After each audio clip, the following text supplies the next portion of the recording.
जानिए एक ऐसे महाबली के बारे में जो माता सीता की खोज के लिए श्राप की वजह से नहीं कर पाए थे समुद्र को पार। भगवान ने इस पृथ्वी पर प्राणियों को अलग अलग शक्तियां दी हैं। कोई बुद्धि में ज्यादा है, कोई बल में जाता है और उन्हीं में ही मन बुद्धि भी है। ये उनके पिछले कर्मों का हिंदू धर्म में फल भी कहा जाता है। लेकिन आज हम एक ऐसे महाबली योद्धा के बारे में बताएंगे जो खुद को जानते हुए भी कि खुद की समर्था और शक्ति क्या है, तब भी श्राप की डर की वजह से वह एक कार्य जो पूरा नहीं कर पाए, लेकिन उन्होंने वो काम किया जो सनातन धर्म के इतिहास में युगों युगों तक याद रखा जाएगा। हेलो गाइस, मैं आप सभी का अपने यूट्यूब चैनल पर स्वागत करती हूँ। चलिए जानते हैं। यह सवाल अक्सर कई लोगों को परेशान करता है कि अगर अंगद भी समुद्र पार कर सकते थे तो फिर हनुमान जी सबसे पहले लंका क्यों गए। आज मैं इसी प्रश्न के उत्तर में यह बता रही हूँ। अंगद जी बाली के पुत्र थे, इसलिए अंगद बुद्धि और बल में बाली के ही समान थे। अतः अंगद के लिए समुद्र पार करना कठिन नहीं था। अंगद खेल खेल में ही समुद्र पार कर लेते थे। हालांकि उन्होंने कुछ शंकाएं व्यक्त की और कहा कि वह समुद्र तैर कर पार कर लेंगे, लेकिन हो सकता है कि वापस ना आ सके। लेकिन अब सवाल यह उठता है कि अंगद को वापस न लौटने का संदेह क्यों हुआ। दरअसल बाली के पुत्र अंगद और दशानन के पुत्र अक्षय कुमार दोनों को एक ही गुरु से शिक्षा मिली थी।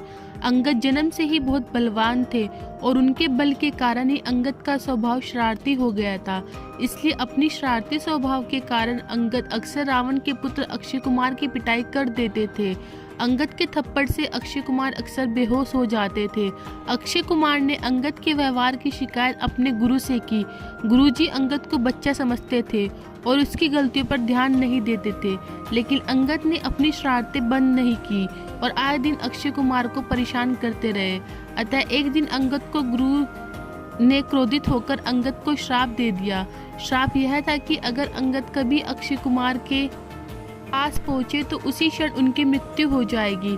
इस श्राप के बाद अंगद ने अक्षय कुमार से दूरी बनानी शुरू कर दी।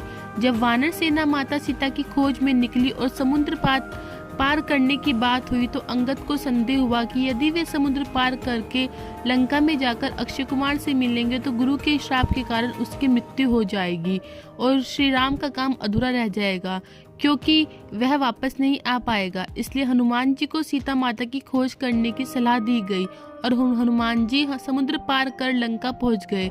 जब रावण को पता चला कि कुछ बंदरों ने लंका में आकर इधर उधर उत्पात मचाया है और लंका को नष्ट कर दिया है तो वह बहुत परेशान हुआ, क्योंकि रावण के अनुसार केवल 2 बंदरों में ही इतनी शक्ति थी, एक बाली और दूसरा बाली का पुत्र अंगद। रावण जानता था कि श्री राम ने बाली को मारा है, इसलिए रावण को दृढ़ विश्वास हो गया कि अंगद ही वह वानर था जो लंका में उत्पात मचा रहा था।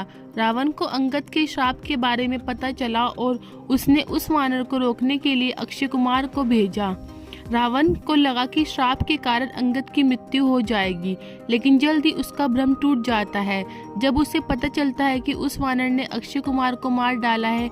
रावण को जल्दी एहसास हुआ कि यह एक और बंदर था जो उतना ही शक्तिशाली था, इसलिए उसने हनुमान जी को पकड़ने के लिए लंका के सबसे शक्तिशाली योद्धा मेघनाथ को भेजा, क्योंकि रावण जानना चाहता था कि बाली और अंगद के अलावा इस धरती पर कौन कौन से अत्यंत शक्तिशाली वानर मौजूद है।